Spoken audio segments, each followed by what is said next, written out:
Olá, pessoal. Hoje, nós vamos continuar a nossa aula de anatomia com o sistema respiratório, certo? Então, sejam bem-vindos.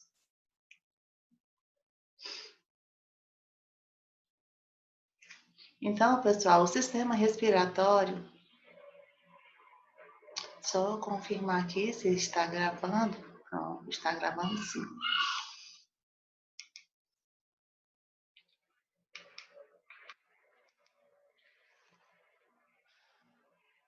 Vou aqui, mas vai dar tudo certo. O sistema respiratório, tem como função principal permitir que o organismo troque de gases com o ar atmosférico. E dessa forma, nós vamos conseguir ter uma concentração permanente de oxigênio no sangue.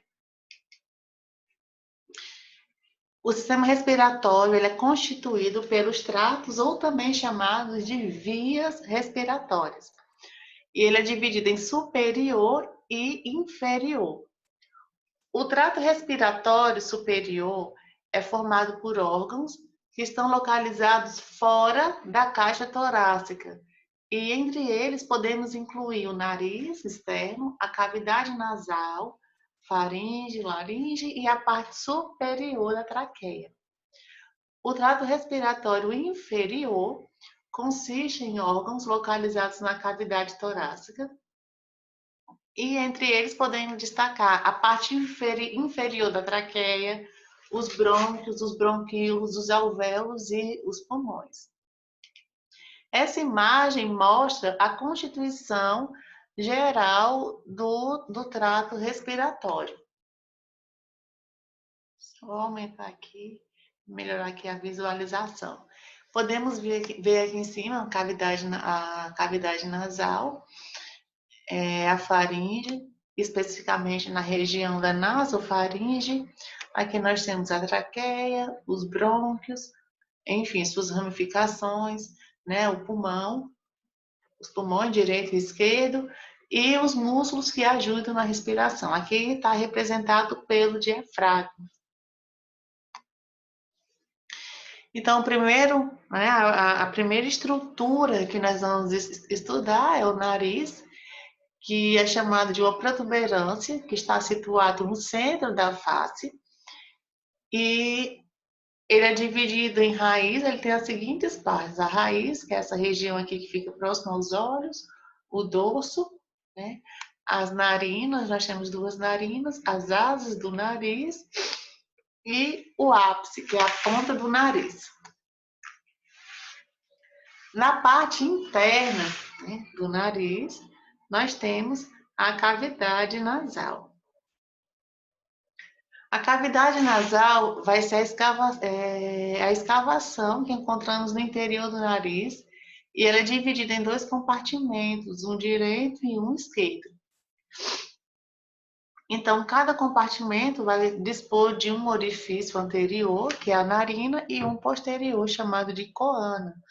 Então, aqui é um dos compartimentos. Então, nós podemos ver a narina, que é o limite anterior com o meio externo, e a coana, que é o limite posterior com a faringe.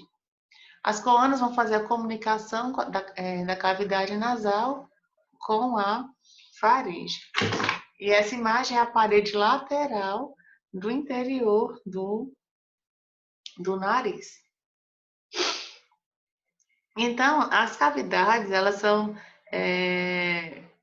separadas uma da outra por uma parede cartilaginosa, e em seu interior vai existir dobras, que vão ser chamadas de conchas nasais. Então, aqui nós temos dobras, que é chamada de conchas nasais, e essas conchas são superior, médio e inferior, que tem a função de fazer o ar girar. No teto das fossas nasais, vão existir células sensoriais que são responsáveis pelo sentido do olfato. Bem aqui em cima, no teto. O que acontece no processo de resfriado, de gripe, onde há um acúmulo de muco, de pus, de infecção, acontece que há uma barreira que vai fazer com que não haja o contato dessas células sensoriais com esse ar, consequentemente vai haver o que? A perca do olfato. Não sei se vocês estão acompanhando agora, né, a pandemia do coronavírus, um dos sintomas, né, é a perda do olfato. Então, isso pode estar relacionado com alguma infecção, com alguma inflamação e produção de secreções que fazem com que não essas células sensoriais responsáveis pelo olfato, elas estejam impedidas de trabalhar.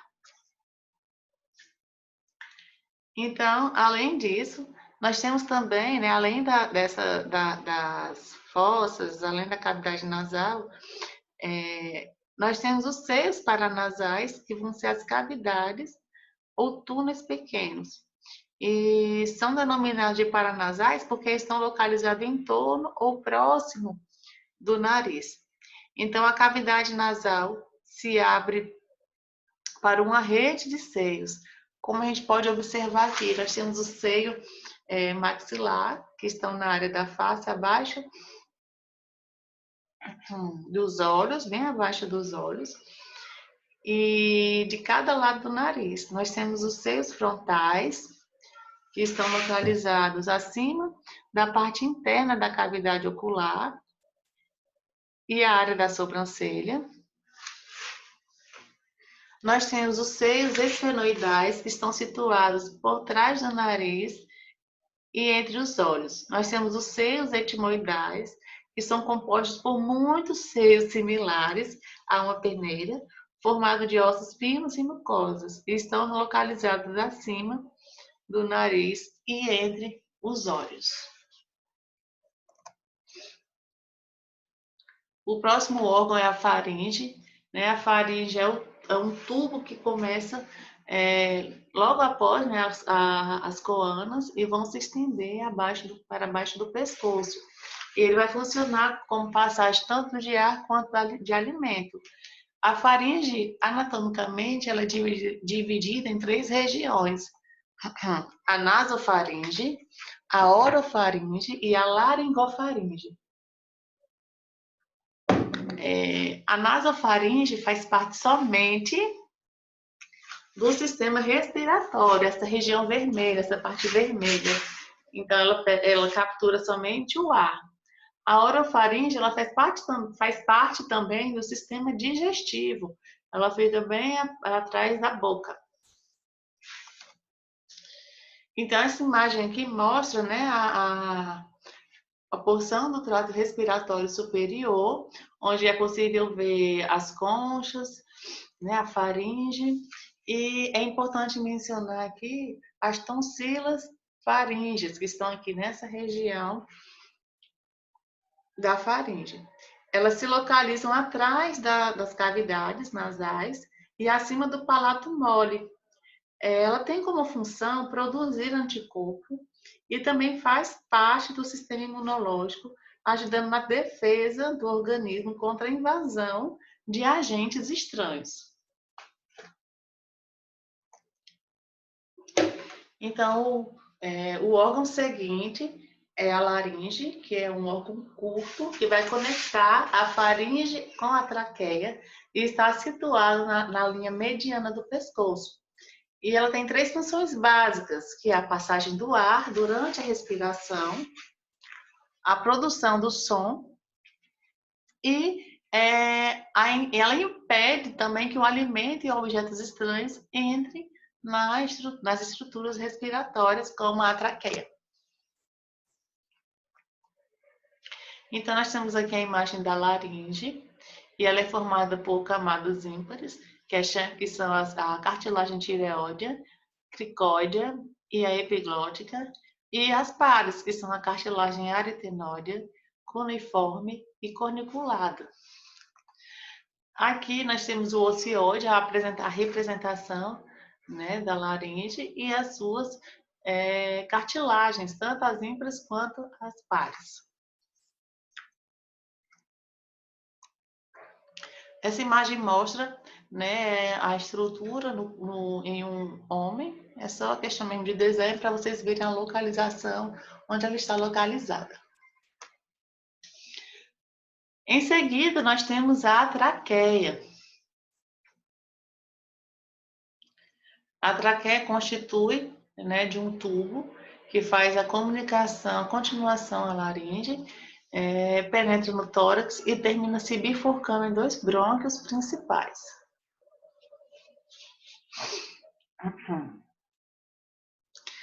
Ele é constituído de aproximadamente 20 anéis de cartilagens que são do tipo incompleto, porque esses anéis não se fecham atrás, na parte de trás. Eles são semelhantes àquelas mangueiras de máquina de lavar que jogam a água da mangueira. E é semelhante, né, àquela estrutura, porém sendo feito de cartilagem. E aqui nós temos a região da traqueia e a sua bifurcação nos brônquios principais. Essa parte aqui que bifurca mesmo é chamada de carina. Bom, em seguida nós temos os brônquios, né? No caso os brônquios principais, que vão fazer a ligação da traqueia com os pulmões e são considerados um direito e um esquerdo. Então aqui nós temos os principais, como vocês podem observar aqui pelo cursor do computador, né? Dois brônquios principais, um direito e um esquerdo. Nós temos os brônquios, esses brônquios eles vão entrar no pulmão em uma estrutura chamada de hilo. E aí, quando eles atingem os pulmões, eles vão corresponder, eles vão se subdividir nos brônquios lobares. Mais na frente, vocês vão ver, quando estivermos vendo os pulmões, que os pulmões são divididos em lobos. E aí, quando a gente fala em brônquios lombares, vão ser o quê? Em relação à localização desses brônquios, em qual lobo esses brônquios vão estar. Então, nós temos os brônquios lobares, que vão ser divididos também em brônquios segmentares. E cada um vão se distribuir um segmento pulmonar. Além disso, nós temos os bronquíolos, que se dividem-se, né, respectivamente, em tubos cada vez menores, e as paredes dos bronquíolos contêm músculo liso e não possuem cartilagem. Já está preparando o quê? Para um estreitamento para acontecer a troca de gases.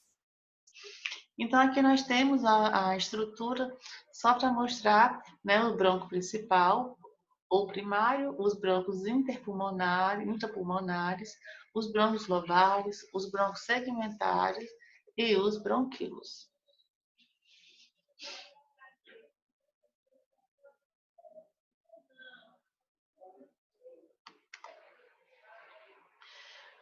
Então, depois dos bronquíolos, nós temos os alvéolos pulmonares, que são sacos, onde acontece a hematose.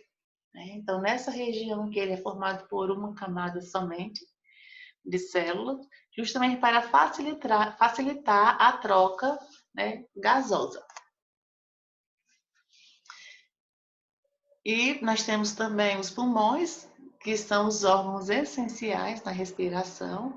Eles são pares, né? Eles são em número de 2 e estão situados um em cada lado no interior do tórax e onde se dá o encontro do ar atmosférico com o sangue circulante, ocorrendo então as trocas, né, gasosas.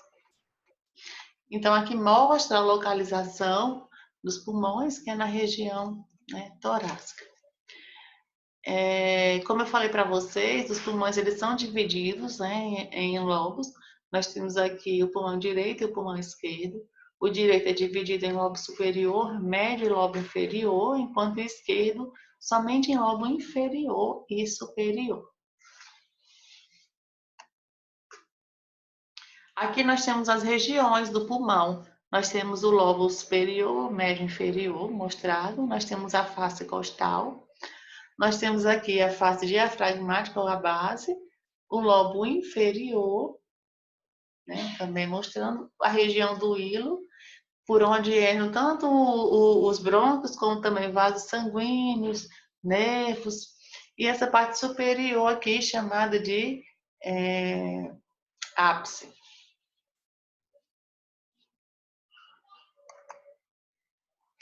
Já ao esquerdo, nós podemos ver o ápice na porção superior. Nós temos também a base ou a face diafragmática. Nós temos também pressão cardíaca, né, o hilo e a língua pulmonar.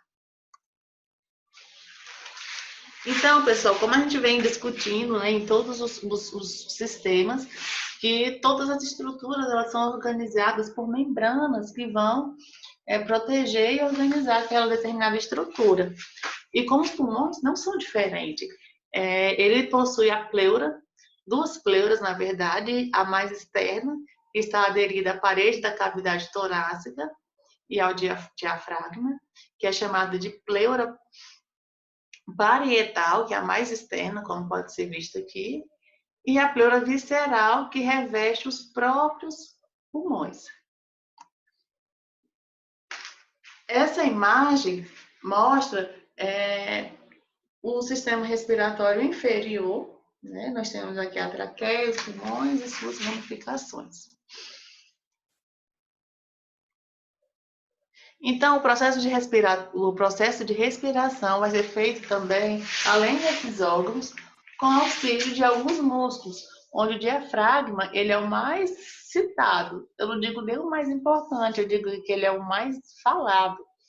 Né? E o processo de troca de ar dos pulmões vão ser constituído por duas etapas, a inspiração e a expiração. Então, por isso, nós temos músculos que auxiliam tanto na inspiração quanto na expiração. Então, os músculos inspiratórios principais são o diafragma, os músculos intercostais externos, o músculo esternocleidomastoideo, músculos escalenos anterior, médio e posterior. E a função deles é produzir um aumento da caixa torácica durante o processo respiratório. Então, pessoal, por hoje é só. Essa aula vai ficar disponível na plataforma EAD, junto com uma atividade para vocês. E a gente se encontra na próxima aula.